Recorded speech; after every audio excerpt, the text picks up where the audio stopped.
ಸ್ವಿಗ್ಗಿ ಹೌದು, ಒಂದು ಕಡೆಯಲ್ಲಿ ಲಕ್ಷಾಂತರ ಜನರಿಗೆ ಉದ್ಯೋಗವನ್ನ ಕೊಟ್ರೆ ಇನ್ನೊಂದು ಕಡೆಯಲ್ಲಿ ರೈಡರ್ಸ್ ಗಳ ಹೊಟ್ಟೆಗೆ ಹೊಡೆಯುವ ಕಾರ್ಯವನ್ನ ಅವ್ಯಾಹತವಾಗಿ ಮಾಡುತ್ತಿದೆ ಎಂಬ ಆಕ್ರೋಶ ಇಡೀ ಮಂಗಳೂರಿನಾದ್ಯಂತ ಕೇಳಿ ಬರ್ತಾ ಇದೆ. ಪ್ರತಿ ಆರ್ಡರ್ ಗಳಿಗೆ 10-20 ಕೊಟ್ಟು ಮೋಸ ಮಾಡುತ್ತಿದ್ದಂತಹ ಸ್ವಿಗ್ಗಿ ಕಾರ್ಮಿಕರ ಒಗ್ಗಟ್ಟಿಗೆ 110ರಂತೆ ಕೊಡೋದಕ್ಕೆ ಹೊರಟಿದ್ದು ನೋಡಿದ್ರೆ ಆಶ್ಚರ್ಯ ಪಡಬೇಕು.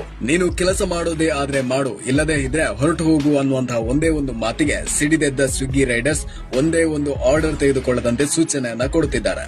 ನಿನ್ನೆ ಅಂದ್ರೆ ಶನಿವಾರದಿಂದ ಶುರುವಾದ ಈ ಕೂಗಿಗೆ ಪ್ರತಿಯೊಬ್ಬ ರೈಡರ್ ಗಳ ಸಾಥ್ ಸಿಗುತ್ತಿದೆ.